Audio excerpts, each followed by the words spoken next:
नमस्कार दोस्तों, मैं अच्छा तरीके से जानता हूं अगर आपका यूपी बोर्ड का रिजल्ट आ चुका है और आपने रिजल्ट को देख लिया है। मेरे बच्चों, अगर आपका किसी कारणवश से आपको ऐसा लगता कि आपके बोर्ड एग्जाम में नंबर कम आ चुके हैं, आपने बहुत ज्यादा पढ़ाई कर रखा था, आपने कोई बैच ले रखा था, आपने दिन में 8 घंटे 10 घंटे 12 घंटे पढ़ाई कर रखा था और इतना पढ़ाई करने के बावजूद अगर आपका 12th में नंबर कम आया है, अगर आपका 10th में नंबर कम आया है, तो मेरे दोस्तों मैं अच्छे तरीके से जान सकता हूं कि आपको दिल पर बहुत ठेस लगी हुई। जो इंसान मेरे वीडियो को देख रहा है और जिसके दिल में दर्द है, जो इंसान पछता रहा है, और कोई ना कोई ऐसा बालक जरूर होगा जो कि रो रहा होगा, मैं अच्छे तरीके से समझ सकता हूं। अगर आपने मेहनत किया है दोस्तों, रिजल्ट की चिंता उसी की होती है जिसने मेहनत कर रखा हो, जिसने कोई ख्वाब सजाया होगा, जिसने कोई सपना सजाया होगा कि हाँ मुझे बोर्ड एग्जाम में इतने परसेंटेज चाहिए और उसके लिए उसने मेहनत कर रखा था। तो दोस्तों उसका घबराना स्वाभाविक है, लेकिन मैं अच्छे तरीके से जान सकता हूं अगर आप एक मिडिल क्लास फैमिली के स्टूडेंट होगे, अगर आप लोग गांव जवार से आते होगे,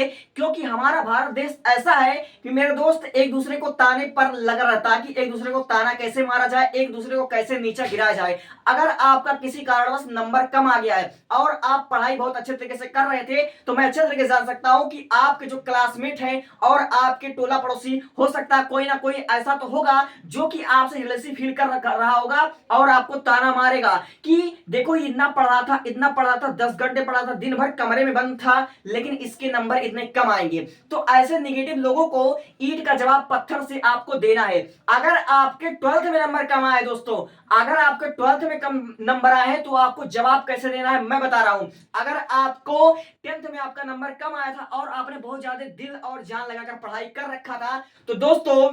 मैं बता देना चाहता हूं कि अब तुम्हारे कमबैक करने का टाइम आ चुका है। क्योंकि कहते हैं ना दोस्तों कि जो प्यासा होता है, प्यासे की कीमत होती है, पानी की कीमत नहीं होती है। ठीक है, इंसान मजबूत वो होता है, जो इंसान महापुरुष होता है मेरे दोस्तों, वो हार जाता है लेकिन हार नहीं मानता है। अगर आपने मेहनत बहुत अच्छे से किया था, आपका बोर्ड एग्जाम में किसी कारणवश नंबर कम आया है और आपको ऐसा लग रहा है कि मैं हार गया यार, पढ़ाई पर से मेरा भरोसा उठ गया है, तो दोस्तों अपना दिल कमजोर मत करो। तुम महापुरुष हो, तुम कायर नहीं हो दोस्तों कि जंग छोड़कर भाग जाओगे। और फिलहाल जो इंसान तुमको ताना मार रहा, तुम्हें उसको ईंट का जवाब पत्थर से देना ही पड़ेगा। अगर तुम 12th के स्टैंडर्ड के बच्चे हो या फिर अगर तुम 10th स्टैंडर्ड के बच्चे हो, तुम जिस स्ट्रीम से तुमने पढ़ाई कर रखा था, जिस स्ट्रीम से तुमने बोर्ड एग्जाम दिया था, लाइक अगर मैं बात करूं तुमने साइंस मैथमेटिक्स से दे रखा था या फिर तुमने साइंस बायोलॉजी से दे रखा था, तो दोस्तों ईंट का जवाब पत्थर से कैसे दोगे? तुम्हारा बोर्ड एग्जाम में नंबर कम आया ना, तुम एक एंट्रेंस एग्जाम, तुम नेशनल लेवल का एग्जाम क्वालिफाई कर लोगे।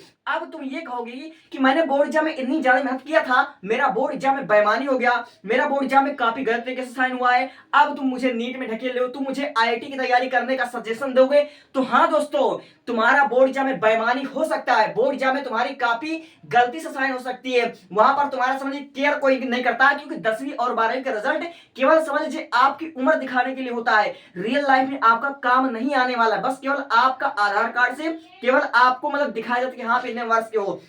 तो भैया ईंट का जवाब पत्थर से आपको कैसे देना है? आपने 12th अगर बायोलॉजी से की थी तो आप नीट क्रैक कर दो, कसम से बता रहा हूं यही होगा ईंट का जवाब पत्थर से। अगर तुम्हारा समझ लीजिए कि बहुत ज्यादा कम आ गया, तुम्हारा 60% आया, तुम्हारा 65% आया, तुम्हारा 55% आया है, फर्स्ट अटेम्प्ट में यूपीएससी क्लियर कर दो, कसम से बता रहा हूं ईंट का जवाब पत्थर से उनको मिल जाएगा। मैथ लिए थे, आईआईटी क्रैक करो, आईआईटी क्रैक करो। भल से तुम छोटे छोटे सपनों में, छोटे छोटे तुम्हें छोटा ख्वाब सजा था, मेरे 10th में इतने परसेंट आएंगे, मेरे 12th में इतने परसेंट आए, मेहनत खूब किया, दिन रात मेहनत किया, नहीं आया, लेकिन कोई बात नहीं, ईंट का जवाब पत्थर से उनको तभी मिलेगा जब तुम बोर्ड एग्जाम में हार करके कोई एंट्रेंस एग्जाम, जैसे नेशनल लेवल का एग्जाम की मैं बात कर लूं, आईआईटी जेईई हो गया, तुम्हारा नीट हो गया, तुम्हारा यूपीएससी होगा, तुम्हारा एनडीए का एग्जाम होगा। जिन्होंने 12 मैथ से कर रखा था दोस्तों, कुछ मत करो, एनडीए का एग्जाम क्वालिफाई कर लो। तुम अगर एनडीए का एग्जाम क्वालिफाई कर लोगे, कोई भी एंट्रेंस एग्जाम अगर क्वालिफाई कर लेते हो और बाय द वे तुम्हें अगर गवर्नमेंट जॉब लग जाता है, कहीं ना कहीं अगर तुम सक्सेस हो जाते हो, तो दोस्तों ऐसे तुम ईंट का जवाब पत्थर से दे दोगे।